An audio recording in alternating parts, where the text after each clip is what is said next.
BodyBags, where horror lies. Hello, I'm Sam. I'm your Thursday guy for BodyBags, and this week I am doing For Evil versus Evil. Frankenstein meets the Wolfman. It's this one. It's just release this Universal double feature, I think. Yes, Universal double feature where it's Frankenstein meets the Wolfman. Really nice poster right there. And then House of Frankenstein. That's also pretty cool too. That's not bad. Both movies are pretty good. Spoiler alert. I really like this movie. Oh, that's tough. My light source. Okay. I don't want to... See, this is my second attempt at this. The first attempt was in the car, and I just kept talking, and kept talking, and kept talking. Not that I was saying nonsense, but it was like a 15, 16, 17 minute video. Like, I wouldn't want to watch that either, unless it was like something I really wanted to know. So this movie's pretty good.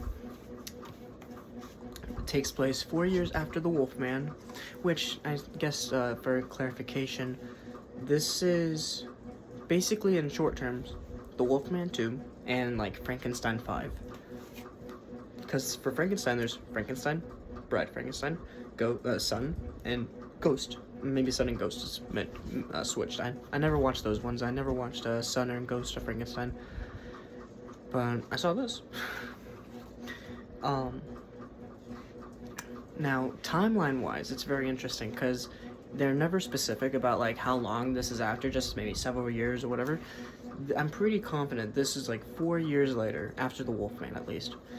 But of all like the fan theory timelines out there, the time difference between this and the original Frankenstein is most likely like 30 some years, in which case I could see that. But then again, I don't know, it just feels kind of weird because it feels like Frankenstein is supposed to be like, say, mid 1800s, 1900s kind of thing, that being like, you know, 1750 or 1850 kind of thing, while the Wolfman feels like it should be like 1910 or 1920, and you know, I don't know, it just feels weird, you know. When you watch the two, it just feels completely different.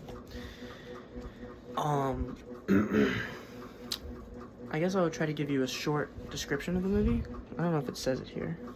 It does, okay. Bela Lugosi as Frankenstein's monster and Lon Chaney Jr. as the cursed Wolfman collide in one of the great classic horror films of the 1940s. Beginning as a moody chiller, director Roy William Neill sets the stage for an unforgettable clash. The resurrected Wolfman, seeking a cure for his malady, enlists the aid of mad scientist Patrick Knowles, who claims he will not only rid the Wolfman of his nocturnal metamorphosis, but will also revive the frozen body of Frankenstein's inhuman creation. But here's the problem. Say, near the end of the movie, Patrick Knowles' character, the mad scientist, who's just like a doctor, he's only a mad scientist because of what he does at the end of the movie. I guess spoiler alert, if you want to go watch it, it's free on YouTube, just, you know, commercials, or just find it somewhere. It's like an hour long. I'm sure you can find it somewhere. Like, I just looked up, like, the Wolfman full movie just on, like, Bing, and a colored version popped up, so it's like, I'm sure you could find it somewhere. But you should watch it for sure. I like it. You would like it too. It's good for the kiddos, I would say anyway. But near the end, I say near, at the end of the movie, the monster, you know, Frankenstein, I'm just gonna say Frankenstein and the Wolfman are hooked up to the machines, and Patrick Knowles' character is supposed to, basically kill both of them, you know, drain the power of both, but he's like, I can't do that, I want to see the Frankenstein monster at its full glory, so he gives both of them full power, and that's when crap hits the fan. It's when it gets real. Frankenstein breaks out first, knocks out Patrick Knowles, kidnaps the girl who's related to Frankenstein. I forget exactly. I'm just kidding, I don't. I'm just trying to hurry up. And he picks her up, starts going, and the Wolfman turns, and the Wolfman gets Frankenstein, and they start fighting, and it's great. It's classic. Now, there's a few things I want to say that I think are very interesting about this movie that are like, hey, that's very interesting. One, Dwight Frye is in this movie. If you know him, he plays Renfield in Dracula, the original 30s Dracula. This was his last movie. That was sad. He was like a cameo in this. He was a villager. Near the end of the movie. But it's cool always seeing him. He's kind of like the first version of, well, I have this kind of like list of guys who are like, if I see them, it's like, oh my gosh, yes, classic. Like, Clint Howard, there's a few other actors, but this guy, Dwight Frye, is definitely that kind of guy. At least for me, anyway. That's like, oh my gosh, I love this movie already, just because he's in it. You know what I mean? And it's like, I don't even know his filmography. It's just if I see him in it, it's like, yes.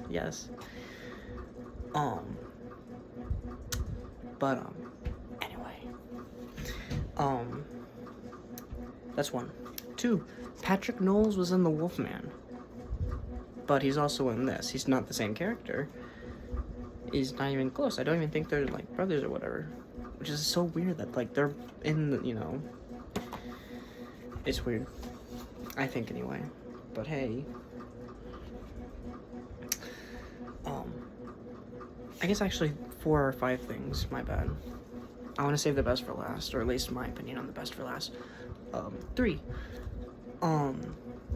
the original title for this movie was supposed to be The Wolfman Meets Frankenstein, but they switched it because I guess it sounds better. But when you're watching the movie, you're following the Wolfman the entire time. It's like, it's not until like the second half of the movie, then you see Frankenstein. Like, Frankenstein doesn't really do much until the end of the movie, which is whatever, but you know, it's cool. It's still a fine title, it's still a fine movie.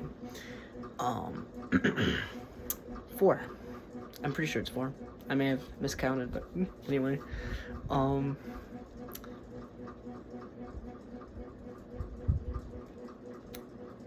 no. I had it. I really don't want to skip it. No, what was it? Yes, I remember. Oh, Bela Lugosi. So, if you know the Frankenstein movies, you would understand that Bela Lugosi's in Son and a Ghost, or he's in one or the other. He's in Ghost for sure. I'm pretty sure that's the fourth one. I might be mistaken, but he's in that. He's a hunchback, and he basically wants to switch brains with Frankenstein, so he's all big and strong. That's a reason, probably the reason why Bela Lugosi plays Frankenstein in this movie, which is going to lead to my final thing later on, near the end of the movie storyline-wise. But in this, when he's playing Frankenstein, he originally wanted to talk. He wanted Frankenstein to talk. And so they would practice at times, and he would start talking, and you know, I forget where he's from, somewhere in Europe, deep Europe, but he has that thick accent. So seeing that come out of the monster was the hilarious thing ever. All the people that were there started laughing, and they were like, yeah, you're not talking, bud. Sorry, pal. You're not talking. You're just gonna... Right. But the last thing, alright, this will be the last thing. I'm sure there's more things I could talk about, right, about the movie itself, but, the last thing is, near the end of the movie, I say near, at the end of the movie, when Frankenstein and the Wolfman are getting fully charged, right before Frankenstein is 100%, you know, so like, during the process, he's like, right, he's starting to, like, wake up, starting to get full power kind of thing. And when he's like finally charged, he looks at Patrick Knowles and he's like... Now, when I first watched the movie, I always kind of thought that, oh, he's fully powered now. Uh-oh, SpaghettiOs, what you do? Because, you know, this was my childhood. This was well, these movies were like my Mickey and Goofy, you know, they were my SpongeBob and Patrick. It was these guys for me. These were the cartoons that I grew up with. But, anyway,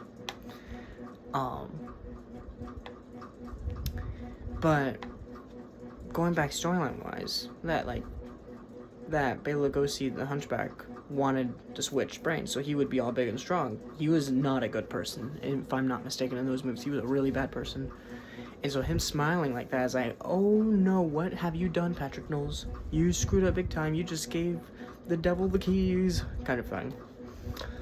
But I was like, I never like really thought of it like that. It hits me now, you know, which I like it. I thought it was pretty good. And then of course there's the fight scene, right? The evil versus evil. It's at the very end. Fight scene, pretty good. Some repeated choreograph, but I really like how the fight ends. I'm not gonna spoil it. It's pretty funny, but it's pretty good. You know, it's pretty funny and pretty good. I'll give you a hint if you've never seen it. I'm Frankenstein.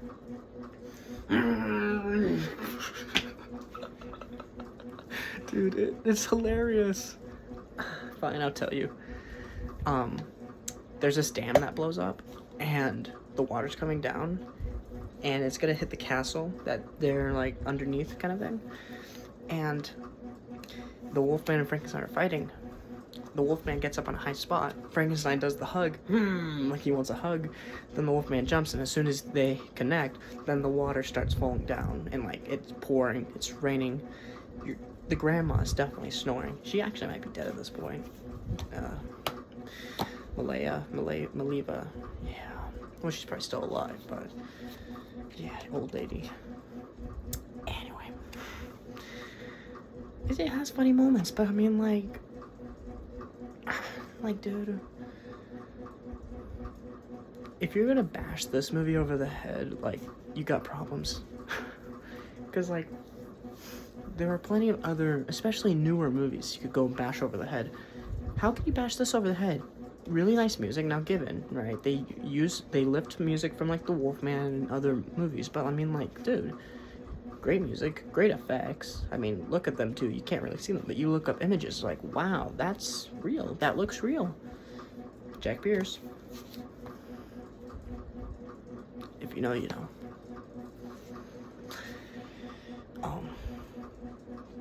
I'm trying to think, is there anything else I could talk about this movie?